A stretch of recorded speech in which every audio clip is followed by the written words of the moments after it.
Hello friends, welcome back to my channel. पिछले video में हमने आप लोगों के साथ ये पिक शेयर की थी, तो आई होप आप लोगों को आइडिया तो लग ही गया होगा कि आज मैं आप लोगों को क्या बताने वाली हूँ। ये रहा हमारा सारा स्टिचिंग टूल्स जिससे मैं रेगुलर वे में यूज़ करती हूँ। तो आई नो आपके पास इनमें से बहुत सारा कुछ होगा अगर आप रेगुलर वे में स्टिचिंग करती हैं, और बहुत सारा कुछ नहीं भी होगा। फिर भी मैं स्टेप बाय स्टेप करके आपको सारा कुछ बता दे रही हूँ। ये रहा सीजर जो कि आयरन वाली है। आपके पास ये इस तरीके का एक मोटा वाला सीजर होना चाहिए अगर आप रेगुलर वे में स्टिचिंग करती हैं तो। उसका शार्पनेस भी बहुत अच्छा होना चाहिए, जिससे जब भी हम कपड़े की कटिंग करेंगे तो हमारा फिनिशिंग से कटिंग होगा, उसकी कटिंग नहीं ख़राब होगी। और इस तरीके से हम एक कॉटन का कपड़ा चारों तरफ सीजर में बांध लेंगे। जब से हम कटिंग करेंगे इसमें तो हमारे हाथ में स्पॉट नहीं आएगा और बहुत ही अच्छे से हम कटिंग कर पाएंगे। ठीक है, इसको हमने कॉटन वाले कपड़े से कटिंग के पास कवर कर लिया है चारों तरफ से। ठीक है, इसके बाद हम आपको बताते हैं कि आपके पास ये होना चाहिए इंची टेप। इंची टेप तो रेगुलर हर किसी के पास होता ही है, घर में भी होता है अवेलेबल।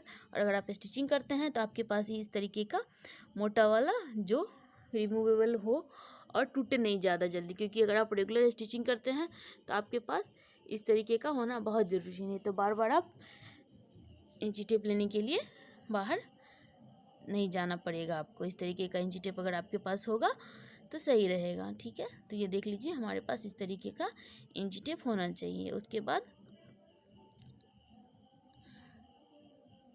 हमारे पास चौक मिट्टी भी होना चाहिए अच्छी क्वालिटी की। ये देख लीजिए, यहाँ पे लगाने के बाद हम हटा भी सकते हैं इजीली। एक आता है प्लास्टिक वाली, जिसका आप यूज़ करेंगे तो वो कपड़ों पे दाग लग जाता है और इजीली वो वॉश नहीं होता है।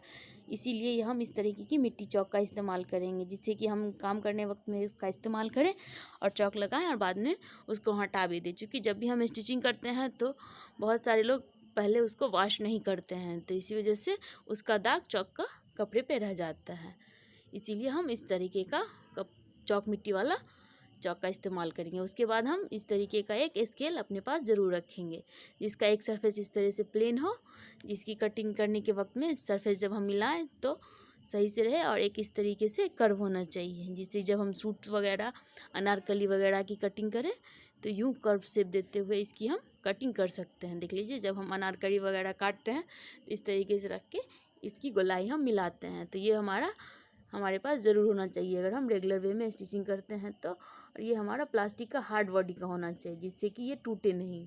लकड़ी की भी स्केल आती है लेकिन वो आसानी से टूट जाती है, तो उससे आपको बार बार ख़रीदने में परेशानी हो सकती है। और हमारे पास ये इस तरीके का फ्रेंच कर्व तो होना ही चाहिए। इनमें से जो भी चीज़ें आपके पास नहीं है अवेलेबल, मैंने फ्लिपकार्ट से मंगवाई है तो मैं उसका लिंक आप लोगों को डिस्क्रिप्शन में दे दूँगी। ये हमारा रहा फ्रेंच कर्व, जिससे हम गले की कटिंग करते हैं, आर्म होल की कटिंग करते हैं, जिससे यहाँ पे कर्व शेप अच्छे से आ जाता है। ठीक है, ये हमारे पास थ्रेड कटर है।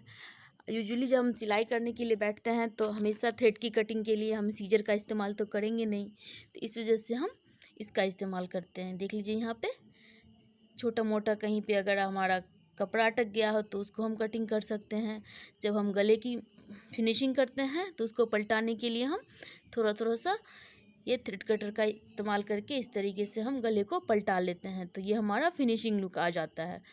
तो इस तरह से हमारे पास थ्रेड कटर भी होना चाहिए। जब हम बीच में सिलाई करते करते अटक जाएं और हमें थ्रेड कटर की ज़रूरत हो तो हम उससे आसानी से काट सकते हैं। देख लीजिए, यहाँ पे मैं आपको कटिंग करके भी दिखा रही हूँ।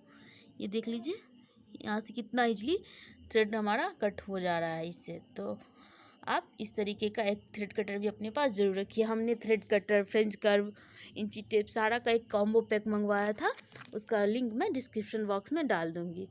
अब देख लीजिए, कैंची से थ्रेड को कट करने में कितना ज़्यादा डिफ़िकल्टी होती है और थ्रेड कटर से कितना इजली हम इसकी कटिंग कर सकते हैं।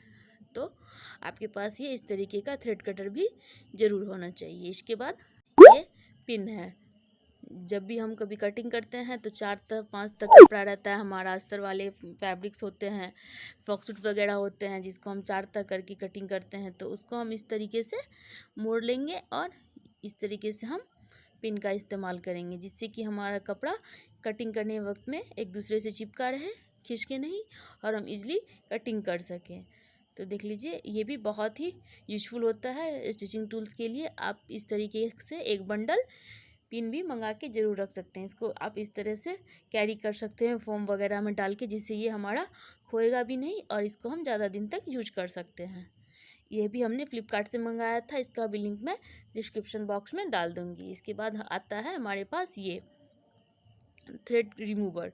जब भी हम सिलाई कर रहे होते हैं, यूजुअली कभी कभी हमारी सिलाई गलत तरीके से चल जाती है, तो इस तरीके से हम उसको ईजिली हटा के थ्रेड को रिमूव कर सकते हैं। ऐसे ब्लेड वगैरह से थ्रेड रिमूव करने से कपड़े का फटने का डर बहुत ज़्यादा होता है। तो ये देख लीजिए कितना ईजिली हम इसकी हेल्प से, थ्रेड रिमूवर की हेल्प से थ्रेड को हटा सकते हैं। तो ये भी हमारा कॉम्बो पैक में ही आया था जब हमने फ्रेंच कर्व वगैरह मंगाया था। तो इसका भी लिंक मैं डिस्क्रिप्शन बॉक्स में आप लोगों को दे दूँगी। अगर आप मंगवाना चाहते हैं तो वहाँ से मंगवा सकते हैं, नहीं तो आप अपने लोकल मार्केट में भी ट्राई कर सकते हैं। और मोस्ट यूजली ऑल पिन ये हमारे घर में हमेशा होता है, लेकिन हम इसे एक एसेंशियल टूल मान सकते हैं स्टिचिंग में, जो हमारे पास हमेशा होना चाहिए स्टिचिंग मशीन के पास।